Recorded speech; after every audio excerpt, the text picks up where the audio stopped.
Buenas tardes a todos. Buenas tardes, Vicente. Buenas tardes, Jordi, ¿qué tal? ¿Qué tal? Un placer hablar contigo.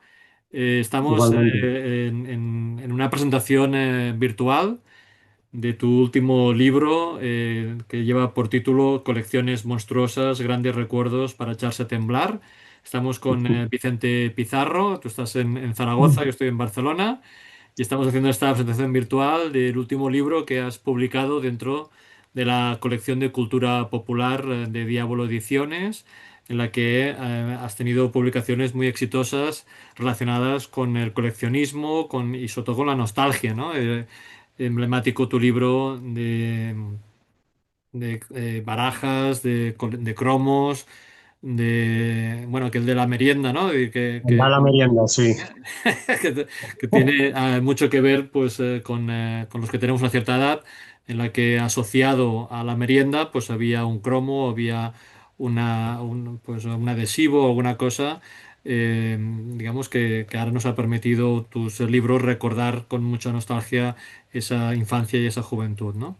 Y en este caso te centras en un género muy concreto que es el del terror, por decirlo así de alguna manera, y presentas en este libro estos coleccionables, cromos, adhesivos,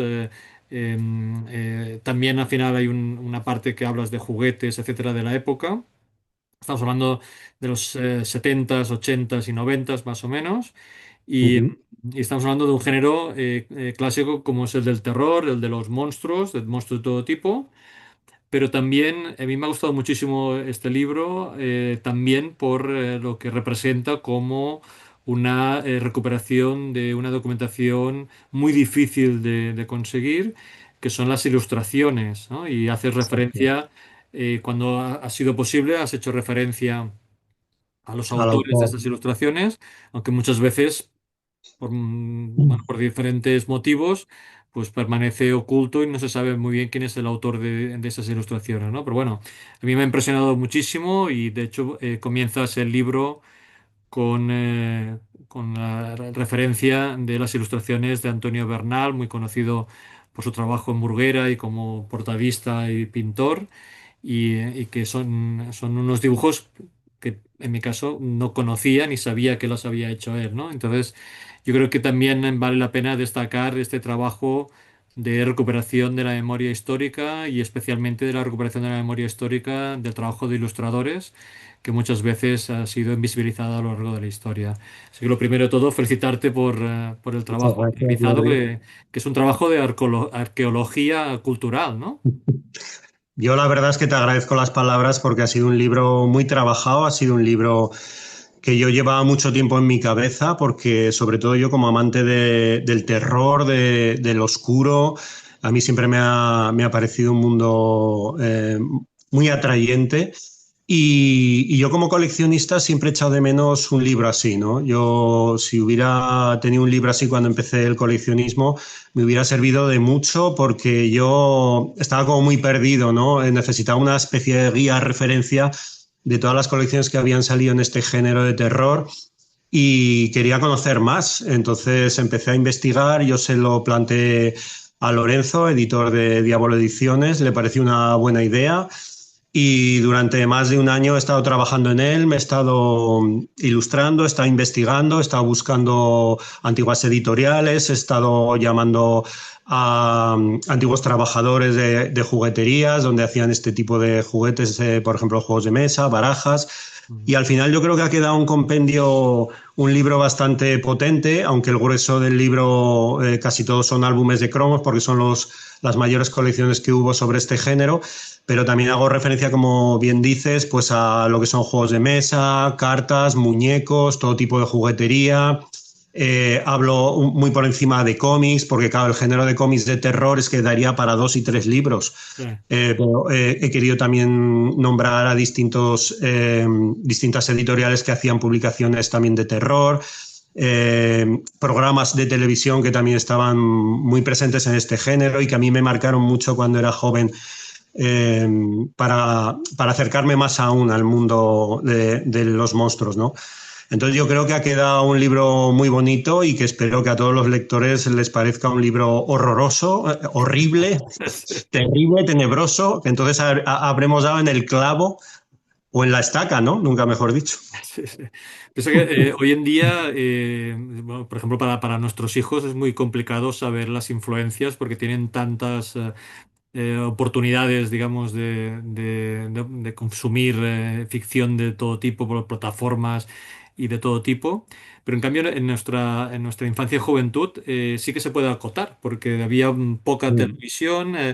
Cuando dices, haces referencias a algunos programas de televisión míticos, como el de Chicho. Chicho Ibáñez Iván el Serrador. Serrador, que al final la veíamos todos. Es decir, que llegábamos el lunes al colegio y todos habíamos visto lo mismo porque solo había una cadena o dos, digamos, y Sí, todos tenías habíamos visto lo mismo. Entonces, tema para el recreo. Sí, sí. las influencias son las mismas, ¿no? Sí. Sí, yo creo que sí. Teníamos lo que dices tú, dos cadenas. En esas dos cadenas y la información pues que teníamos en periódicos, revistas y poco más, las publicaciones, las enciclopedias y ya Bueno, está. y teníamos un lugar de referencia que sería el kiosco, que ahora también se ha Bueno, el perdido. kiosco. Por ejemplo, Exactamente. cuando comentas ahora lo de los cómics, las colecciones, las cabeceras de cómic de terror, claro, es que ibas al kiosco y estaban allí expuestas y las Sí, veías. sí, estaban junto a lecturas, junto al pronto, Exacto. junto a los cómics infantiles, las revistas, yo qué sé, pues de toros, de lo que hubiera, ¿no? De fútbol, el periódico deportivo, y ahí estaba pues la siguiente publicación con una ilustración espectacular, pues yo recuerdo mucho una ilustración de Christopher Lee, que era el actor que encarnó a uno de los personajes de Drácula más famosos, y no sé, pues cualquier revista de creepy, cualquier revista de estas de terror, Alucine, me acuerdo La tumba de Drácula, pues Claro. todas mezcladas en el kiosco y yo siempre se me iban los ojos a esas revistas que muchas veces yo le decía, pues no sé, si salía al recreo o nos íbamos ya al colegio después de todo un día de clase, le decía a mi madre, ¿puedo cogerme una revista de estas? Estas no son para ti, que estas son que dan mucho miedo, pero Sí. yo la quería porque me gustaba mucho ese mundillo y yo era de los pocos que me quedaba en la familia a ver las películas de terror que se emitían en televisión española después de que pusieran los dos rombos. Si te acuerdas, cuando ya ponían los dos rombos es que eso era ya peligroso y ya no era apto para niños, ¿no? Pero yo me quedaba y mis padres la verdad es que me lo permitían y yo con eso aprendí mucho de este Claro. género. Ahora no sé si la gente joven sabe lo que eran los dos rombos en la televisión. No, yo creo que Una no. señal que aparecía arriba en la derecha para avisarte de que no podían ver ese programa, no lo podían ver los niños pequeños, ¿no? Entonces, eso era justamente lo que queríamos ver nosotros. Eso es, nosotros queríamos ver a partir de los dos rombos. Sí. Exactamente. Bueno, te decía que una de las labores que yo digamos, te reconozco y te agradezco es el de la recuperación de una gran parte de esas colecciones de cromos, porque podemos tener la oportunidad de ver las ilustraciones, ¿no? Pero, claro, me imagino que conseguir esa documentación, en algunos casos comentas en el texto de que no es fácil, porque, por ejemplo, se imprimieron pocos ejemplares o no es fácil tener la colección completa. Entonces, yo como lector de tu libro, me pregunto cómo consigues toda esta información. O sea, si trabajas en una red muy... No sé si es una red así muy secreta de coleccionistas que os pasáis información unos a los otros. ¿Cómo funciona esto? Bueno, pues de eso sí que hay un poco, ¿no? Yo tengo la suerte de tener muchos coleccionistas cercanos en Zaragoza. Tenemos un grupo que nos llamamos el grupo Diógenes, discípulos de Diógenes, que nos, que nos juntamos muchas veces para ir a los rastros y tal, aunque yo llevo un tiempo que no voy mucho por ahí, pero además tengo que ir porque tengo que regalarles el libro, eso es un clásico. Y nos juntamos a buscar todo tipo de información. Entre ellos hay grandes coleccionistas y tienen pues mucho material. Luego tengo muchos contactos y indago mucho a través también como periodista y reportero que soy, pues intento buscar información por todos sitios y sacarla de debajo de las tumbas, ¿no? Nunca mejor dicho, ¿no? Sacarle pelos a una calavera, que se dice. Y así me voy a largo terrorífico. Pero ha sido ardua la búsqueda, porque por ejemplo las ilustraciones del dibujante de los juegos Airgam. Son ilustraciones, conseguirlas en alta calidad es muy difícil porque o tienes los juegos físicamente para poder hacerles una foto con alta calidad o imprimirlas o escanearlas a resolución alta, o es muy difícil encontrar ese tipo de material. Del dibujante e ilustrador Josep Marí, que nos dio unas ilustraciones espectaculares que a mí se me quedaron grabadas en la mente cuando era pequeño. Y sobre todo los juegos de Cefa, ¿no? Yo tengo la gran suerte de, gracias a otros libros, haber contactado con el maestro ilustrador Isidre Monés, un ilustrador catalán que fue el que prácticamente ilustró el 90% de todos los juegos de mesa de Cefa. Y tengo mucha amistad ahora con él y me ha pasado pues sus dibujos, incluso sus maquetas y borradores que tenía, y he podido hacer un pequeño homenaje y poner un poco en valor en este libro a los dibujantes e ilustradores, que yo creo que era prácticamente el 60% del artículo, ¿no? O sea, los álbumes de cromo era todo ilustraciones, los juegos de mesa tú te guiabas del juego por las ilustraciones que tenía, la portada, la caja, el packaging que se llama ahora, las cartas. Entonces, luego ya lo que era el juego, pues en sí eran pues todos muy parecidos, ¿no? Pero las ilustraciones ponían mucho en valor, ¿no? a esos artículos, y ahora pues son artículos muy, muy buscados por coleccionistas ya solamente por las propias cajas.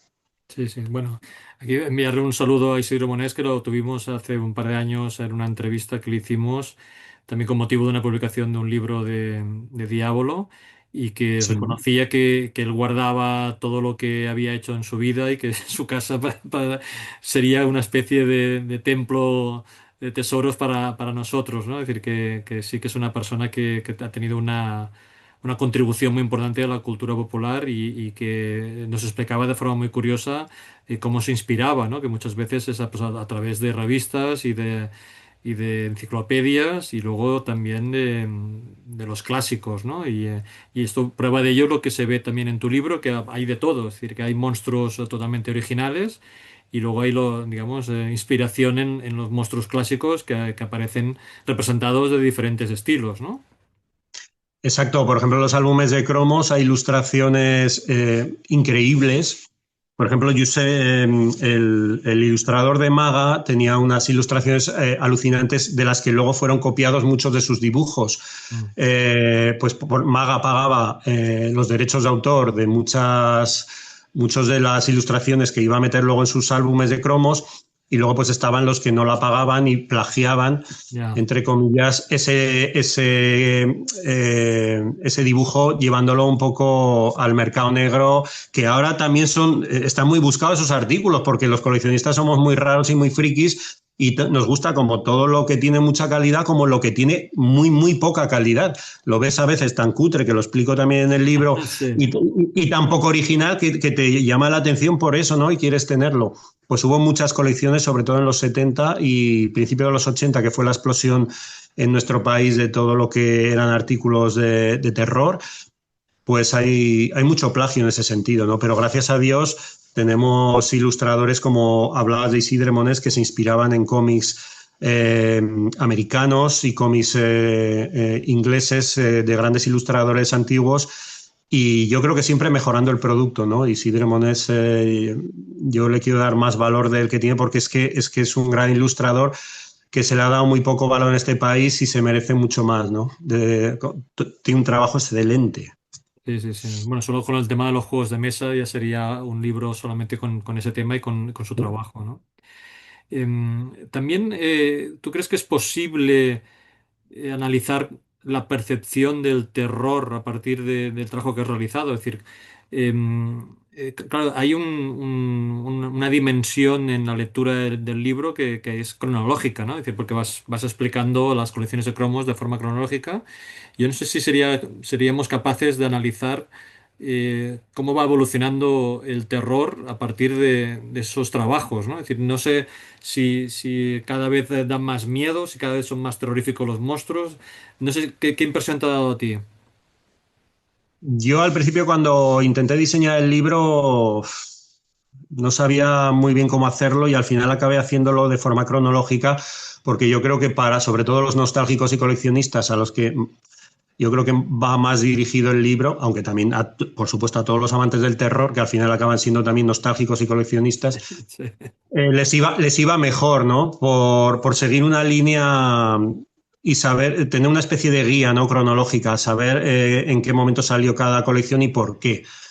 Entonces comenzamos casi con los libros, o sea, con los personajes muy clásicos, pues el hombre lobo, el monstruo del pantano, Frankenstein, Drácula, los vampiros, los licántropos y todo este tipo de monstruos clásicos porque cuando emergieron tanto en las historias como en los libros que contaban las historias de Mary Shelley, por ejemplo, con Frankenstein, pues eran unos monstruos que, digamos, eran, digamos, el espejo de la sociedad, ¿no? La sociedad ha ido evolucionando hacia unas características distintas, cada sociedad tenía sus monstruos característicos y, por ejemplo, el romanticismo de los vampiros estaba en ese siglo también muy establecido. Los zombies ahora serían un poco nuestros monstruos de ahora, que parecemos zombies ante las pantallas, que parecemos muertos vivientes y digamos, nos podríamos identificar más con este tipo de monstruos, ¿no?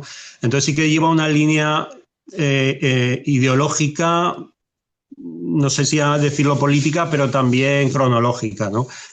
Y luego, pues eso, que cada monstruo, nosotros cada uno tenemos nuestros propios monstruos, ¿no? Porque el monstruo es algo nuestro interno y ya. los expresamos de cierta manera y los monstruos que nos asustan más es al final nuestro propio miedo interior, ¿no? Que es el que nos asusta y lo reflejamos en una especie de monstruo que se ha creado en tu época y es al que has tenido miedo, al que has adorado o al que has venerado. Claro. Pues que hemos dicho la dimensión cronológica, pero hay más dimensiones, porque como al final hablas también de juguetes y de otros elementos, y luego también lo mezclas con otras disciplinas artísticas, como es el cine, la televisión o los kioscos, ¿no? Con las revistas y con los cómics. Al final realmente estamos representando cómo se veía el terror en una época muy concreta, ¿no? Y eso me parece como muy apasionante, ¿no? Sí, exacto. Aparte de los monstruos que teníamos en cada época, pues las colecciones que salían y juegos estaban muy supeditados al éxito que hubiera en aquellos años de la película X no, de la película de terror que hubiera en el cine en ese momento y había tenido mucho éxito, o la serie de televisión, o el libro, ¿no? O cualquier libro o historia que hubiera salido en la tele, ¿no? O serie de dibujos animados también, que había muchos de ellos de los que luego se copiaban juegos de mesa. Claro. Entonces, por ejemplo, yo recuerdo un juego muy famoso que fue el Cluedo, un juego de misterio y de tintes detectivescos que tenías que intentar encontrar al asesino entre un grupo que había ido a una especie de mansión, ¿no? Encontrar al asesino, dónde había sido, con qué herramienta le había matado. Pues, por ejemplo, el misterio fue una copia del Cluedo, pero dándole la vuelta con todos los personajes de terror, ¿no? Ahí se incluyó a Mr. Hyde, al Dr. Jekyll y Mr. Hyde, a Frankenstein, al fantasma del castillo, a Drácula, y todo en vez de una mansión normal, pues, o en un hotel, pues se reproducía todo en un castillo. Y la televisión tuvo mucha influencia en todo lo que se sacaba como merchandising de monstruos y sobre todo en lo que hemos comentado antes, los años 70 y 80 fueron la explosión de todos estos artículos, que luego en los 90 ya fue decreciendo un poquito. Por eso la mayoría de las colecciones que verán los lectores en el libro son sobre todo desde los años 60, 70, 80 hasta finales de los 90, algunos de los 2000, pero poco más, porque ahí a partir de ahí ya los monstruos dejaron mucho que desear. Claro. Bueno, y antes hemos hablado de Chicho Ibáñez Serrador y no hemos citado el nombre de la serie que era Historias para no dormir. Sí, tuvo dos series que eran Historias para no dormir y Mis terrores favoritos. Exacto. Fueron dos programas de televisión española con muchísimo éxito que comenzó el padre de Chicho Ibáñez Serrador, Narciso Ibáñez, Narciso de una Ibáñez Menta. forma... ¿Eh? Narciso Ibáñez Menta. Menta, exactamente. Narciso Ibáñez Menta, con otra actriz que ahora no recuerdo bien su nombre. Bueno, no quiero meter la pata, que también podemos dejarlo que los lectores Claro, descubran cosas, ¿no? Porque tampoco claro. quiero hacer un spoiler del libro, porque a mí lo que sí que me gustaría es que cualquier lector que cogiera el libro, pues se sorprendiera, ¿no? Se estremeciera un poco, que no supiera todo lo que vaya a encontrar antes de cogerlo, porque eso a mí me da mucha rabia. Eso pasará mucho con los viajes, ¿no? Que te organizas un viaje, yo que sé, a un sitio idílico, a Tokio, a Japón, y ya te has mirado en internet todos los sitios donde vas, donde está cada cosa, los Ya. paisajes, has visto los palacios, has visto todas las fotos, todos los atardeceres, y llegas allí y al final no te sorprende nada, ¿no? Por eso quiero que el lector llegue, abra las páginas y se encuentre muchas cosas de las que, por supuesto, hoy no vamos a hablar. Pero bueno, sí, sí, había dos programas de televisión española que tuvieron muchísimo éxito y de ahí fueron, yo por ejemplo me enganché mucho al terror gracias a Narciso Ibáñez Menta y a su hijo Narciso Ibáñez Serrador, que yo creo que ha sido un genio de la televisión y que ha creado escuela, ¿no? Y hizo un programa fantástico en el que salía en una silla con una pipa creando un ambiente tétrico, con una calavera al lado, pues creando una especie de ambiente misterioso y presentando una de las películas que íbamos a ver, que en mi caso, una de las que más me impactaron, que creo que fue de las primeras que se emitió, fue Los ladrones de cuerpos, ¿no? Esa película a mí me llegó al alma y fue el inicio para mí de una gran pasión por el terror. Sí, sí.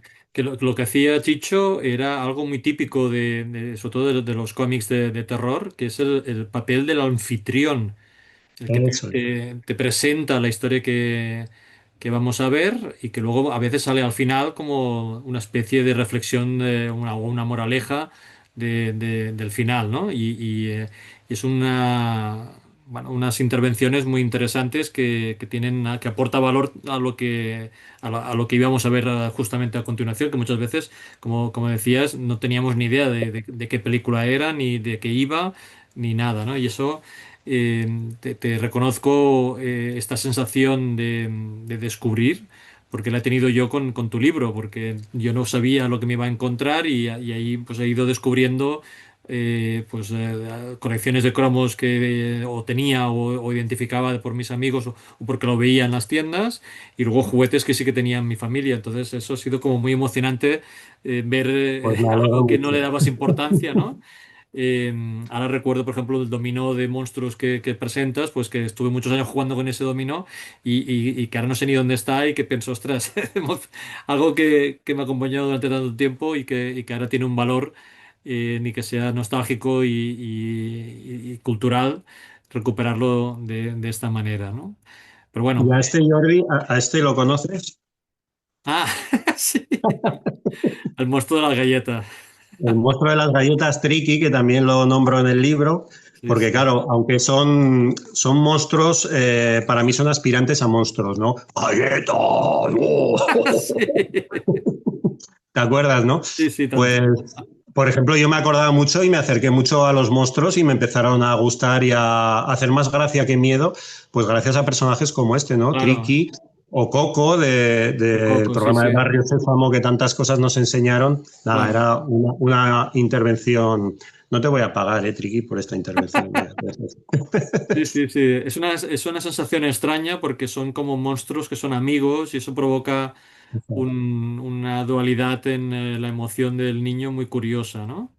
Sí, como pasó en la película de Disney Monstruos S.A. Al final querían mostrar el monstruo de las dos caras en que la niña tenía tanto miedo que salía del armario Sí, y al final el monstruo ha sido su mejor amigo, ¿no? Sí, es un poco esa dualidad que comentas. Y entre los álbumes de cromos yo recuerdo muchos cromos que estaban los monstruos caricaturizados porque se dieron cuenta muchas de las ah, editoriales que los monstruos tenían muchísimo tirón y querían acercarlos más a los niños. Entonces, muchas de ellas se caricaturizaron, se metieron en colecciones de ya, pastelitos, de cromos, de patatas, para que el niño llegase a ver al Frankenstein no tan horroroso o al vampiro con esos colmillos sangrientos, sino casi prácticamente como compañeros de viaje y amigos, ¿no? Con los que ya, pasar divertidas aventuras. claro. Claro, estaba pensando que una de las historias de terror más terroríficas, si vale la redundancia para nosotros, era conseguir el último número de una colección, ¿no? Que Y hay tanto, y colecciones de tanto. cromos que eran muy complicadas, ¿no? Sí, había colecciones de cromos, sobre todo las colecciones que daban un premio al completar el álbum, colecciones de pipas, álbumes de, sobre todo de chicles y algunos álbumes de kioscos que si completabas el álbum, pues tenías distintos premios que conseguir, ¿no? Que te los daba incluso el propio kiosquero, que a veces no merecía la pena de darle el álbum porque se lo quedaba en propiedad. Y te daba, pues yo qué sé, unas pegatinas, un póster y decías, pues es que yo prefería el álbum, ¿no? Claro. Pero para llegar a esos premios, que había, bueno, habría premios mejores, pues yo qué sé, consolas, bicicletas, balones, patinetes, incluso muñecos de Madelman, había que conseguir el premio imposible, o sea, el cromo imposible que le llamábamos en ese momento, y era un cromo que a nadie le salía. Y siempre Ya. estábamos en el recreo, pero tú tienes el 23. Es que a mí no me sale el 23. Pues ¿qué pasa con el 23? El 23 por poner un número. Pero, y nunca salía, y nunca salía, y nunca salía. Y al final, cuando la colección ya dejaba un poco de existir, había alguno que le salía pues porque ya habían vendido lo que quería la editorial, entonces daban el premio y sacaban, yo creo que uno o dos como mucho en toda España, quizá tres, y Bueno, entonces eran los es únicos una, que tenían la bicicleta y la pelota de esa era una, colección, sí, ¿no? bueno, era una forma de fomentar las ventas, ¿no? De disminuir Eso la es, producción de alguno marketing. de los números. Pero bueno, aquí nosotros en Barcelona teníamos el Mercat de Sant Antoni, que era Lo un conozco. mercado, digamos, de los domingos, en que había tiendas de todo tipo, pero eso favorecía que las familias fuéramos, digamos, yo iba con mi padre con una lista de lo que tenía y lo que me faltaba, y entonces en medio de la calle con otros niños nos íbamos intercambiando los cromos que teníamos o comprando si hacía falta, digamos. Y yo no sé si esto lo teníais también en Zaragoza. Sí, sí, teníamos en Zaragoza algo parecido. Teníamos en lo que se llama la Plaza San Francisco, es una plaza donde se hace una especie de rastrillo pequeño con antigüedades, sobre todo que venden monedas, sellos, Sí. cosas así antiguas, y que al final empezó dos o tres personas a ponerse a vender cromos. Y bueno, pues ha sido un boom porque la gente va todos los domingos allí, va ahora e Ah, íbamos ahora. antes. Sí, sí, No, sí, no, sí, sí. íbamos antes. Íbamos con la lista de cromos, sobre todo cromos de fútbol, que eran los que más se coleccionaban.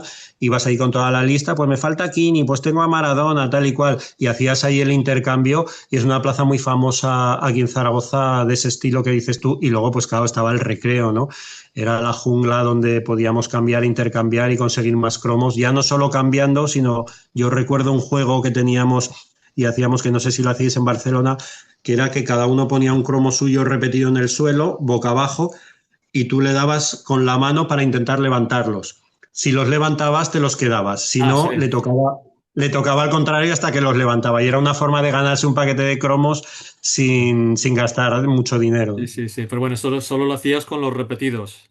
Sí, lo hacías Sí, con los sí. repetidos, o a veces te guardabas uno bueno, que aunque no lo tuvieras repetidos, te los cambiaban por 15 o Ah, bueno, 20 de sí. los normales y te salía rentable. Sí, sí.